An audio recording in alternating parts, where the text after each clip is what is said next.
The 2025 schedule for the Giants has been released, and on today's video, we're going to go game by game, and I'm going to give you my record prediction for Big Blue. As you're watching Giants Now by Chat Sports, and I am your host, Marshall Green. I am lucky enough to say this is my 5th year in a row at Chat Sports where I've done a record prediction for the New York Giants. And I'm unlucky to say I've only been right one time. In 2021, I had them at 10-7.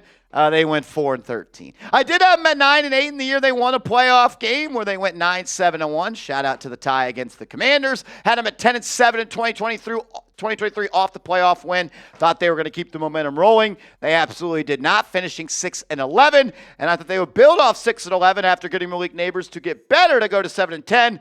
But in fact, they were worse, and they won just 3 of 17 games. I am a Giants fan. I consistently drink Giants Kool-Aid, but I actually do have a solid feeling about this season, at least in the terms of with the win total being in Las Vegas 5.5. I think they might do a little bit better than that. The Giants do have the hardest schedule in the National Football League based off the 2024 win percentage of their opponents. But as we know in the NFL, things are never the same from year to year. You see first to worst and worst to first, and there hasn't been a repeat division winner in the NFC East for an extremely long time until last year where the Eagles did it in back-to-back seasons. I guess what I'm trying to say is things can change. And this info from Giants.com, it paints that picture. Them writing that, according to NFL research, 4 of the past 5 teams with the easiest strength of schedule missed the postseason. The 2024 Saints and Falcons were tied, the 2023 Falcons and the 2022 Commanders. Conversely, 2 of the past 4 teams with the hardest schedule made the postseason. 2023 Eagles and the 2021 Steelers. Where there is a will, there is a way. And I'm saying there is a chance that the New York Giants can be more competitive than the big J's out there in the media are thinking. A quick look at the schedule before we dive into a game by game breakdown. Week 1 at the Commanders. Week 2 at Dallas. Week 3, first home game against the Chiefs, Sunday Night Football. Week 4, you got Harbaugh and the Chargers coming to town. Then you'll go to New Orleans to play the Saints. Then you got the Eagles at home on a short week, Thursday Night Football. You fly to Denver for Week 7 against the Broncos. And then you got the Eagles again 2 times in 3 weeks, with the second one being in Philly. Then you got the Niners at home, Chicago on the road. You get Green Bay coming to MetLife. You go to Detroit to take on the big bad Lions. Then Monday Night Football, you go to New England to play the Patriots. You get your bye week at Week 14. Could that be the time that Jackson Dart is inserted? And then you close the season at home against the Commanders, at home against the Vikings, on the road against Las Vegas, and at home against the Cowboys. If you want to see the Giants in the playoffs, hit that thumbs up icon. Speak it into existence. I miss the postseason. I know you do. Hit that thumbs up icon, and let's go. 1-0. I got the Giants starting 1-0 against the Commanders. Look, I thought the Giants should have beat the Commanders last year 2 times. Malik Neighbors, you owe your lick back. You got to get your lick back against Jaden Daniels. You dropped the 4th down pass last year that would have got the Giants the win or put them in winning position. And I think he's going to make up for his loss. And the Giants are going to come out hungry in Week 1. And I have a similar feeling as I did when they beat the Titans with Brian Daboll in his first year. Unfortunately, I have them falling to the Dallas Cowboys in Week 2. I think this could be flipped. I think you could lose Week 1 and win Week 2. Either way, I had the Giants starting the season 1-1, splitting these 2 matchups against their NFC East rivals. Then I had Patrick Mahomes coming to MetLife Stadium and beating the New York Giants on Sunday Night Football. Some people call Russell Wilson the Patrick Mahomes slayer. He is 2-1 against him. I don't know how true that is. That's at least what producer Tyler Smith tells me, but he's 2-1 against Mahomes. Unfortunately, I have him falling to 2-2, and I have the Giants falling to 1-3 as they're, I think, going to lose against the Chargers. I think the Chargers are a sneaky team to get to the Super Bowl in the AFC this year. Love what they did in the NFL draft. Love Coach Harbaugh. And I'm still buying all the stock of Justin Herbert. You get back on track, though, in Week 5. A big win, because if you go to 1-3, I'm going to be talking about it. You're going to be talking about it. And inside the building 1925 Giants Drive, people are going to be talking about it. Do we need to make a quarterback change? I hope so. I hope not at that point, because I think you get back on track with the win at the Saints, a team that I'm not really all that high on this year. Week 6, short week against the champs, I have you losing on Thursday Night Football. I'm hoping it'll be competitive, but on a short week, I just think the better team is going to prevail. Week 7, though, I got you getting back in the win column to get to 3-4 with a win over the Denver Broncos. I just want to say let's hold on the Bo Nix being a superstar in this league. Maybe I'm wrong. We'll find out, but I have the Giants winning that game, and I have them winning back-to-back games. They get back on track. They get their lick back against the Philadelphia Eagles, losing in Week 6, winning in Week 8. And after 8 weeks, you are 4-4.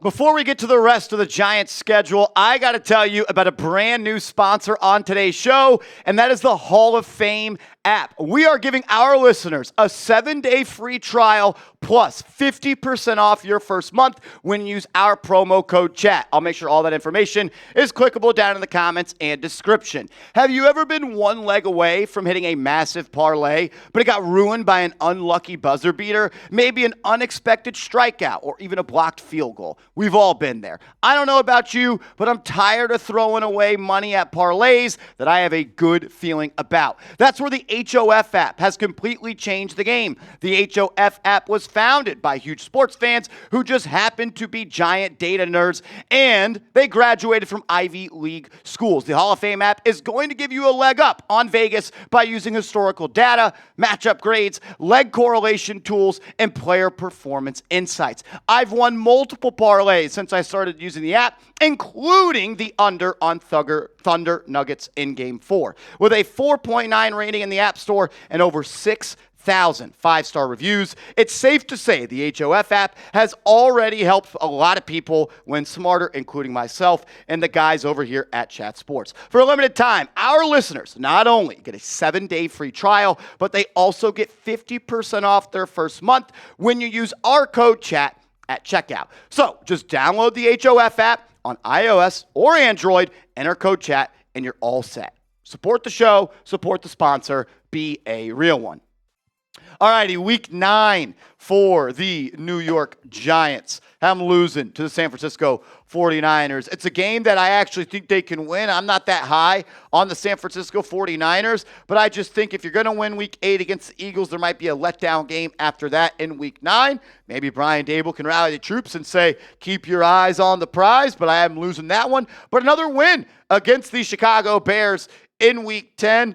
I think the Bears are going to be much improved, but I just think some of their weaknesses are places the Giants could take advantage of. And I have the Giants at 5-5, and I think all of us would sign up for 5-5 after 10 weeks. Here comes the stretch against the NFC North, and I have a loss against the Green Bay Packers. Maybe you beat the Packers and you lose to the Bears, but I think you end up going 1-2 in the stretch against the NFC North, where I have you losing to the Detroit Lions on the road in week 12. And you're 5-7 at this point. Not the worst thing in the world, not the best thing in the world. But man, when you're 5-7, you need a must-win game. It's really nice to have the New England Patriots on the schedule, which I have the Giants winning that ball game to get to 6-7 with your bye week in week 14. And then you got the final stretch. If you're 6-7 at the bye week, do you bench Russell Wilson? Do you move on to Jameis Winston? Or do you keep Jackson Dart as backup, or do you put him in to start? I'll say this. If we're 6-7 going into week 15 against the Commanders, I'm going to continue to ride with Russell Wilson. But I actually have you losing that game coming out of the bye. You won week 1 against the Commanders. I have a hard time believing you're going to sweep them. I'd sign up for them. I'm rooting for them to sweep them, but I have them losing that game. And then I have them losing against the Minnesota Vikings. As much as I want them to beat up on J.J. McCarthy, Patrick Seatman, and his Minnesota Vikings, I have them losing that game. And then there comes the time at 6-9 with 2 games left in the schedule where I do think a quarterback change would come. And I have Jackson Dart getting his first start in his NFL career against the Las Vegas Raiders and winning that ball game. A lot of people think the Raiders are going to surprise some people. I think they are going to surprise some people in the sense of I think they're going to be in the top 5 of the NFL draft in 2025. And I have the Giants winning the first start of the Jackson Dart era. And I have Jackson Dart beating the Dallas Cowboys in Week 18 to end the season on a high note, knock the Cowboys out of playoff contention, and you finish the season 8-9. A record good enough that keeps Joe Schoen that keeps Brian Daboll. Yeah, you were 6-9. How nice that is. I love it. But you won the last 2 games. You're feeling good about Jackson Dart. You're feeling good about this team. And you carry the momentum going into the 2026 season. So I got them at 8-9. I think they're 4-6-11. I just think there's too many good football players on this team to be worse than that. Like, if you stack up the best players on every single team's roster, Dexter Lawrence, Andrew Thomas, Brian Burns, Malik Neighbors. There's not many teams that have 4 better players on their roster than those guys. Depth, the problem for the Giants, got to get better there. Their ceiling would be 11-6. That happens if everything absolutely goes right. So 8-9, 4-6-11, ceiling at 11-6. What is your record prediction for the New York Giants? Let me know your thoughts. I'm curious what you guys have to say. So sound off for me. And make sure you are following me on social media. If you think I'm an idiot for too many wins, you think I'm an idiot for too many losses, let's chat about it on Twitter, and I'll post more short-form content on your and our New York Football Giants on Instagram. So give me a follow. Hit that thumbs up icon on your way out. Subscribe to the channel, and we'll see you later. Let's go Giants.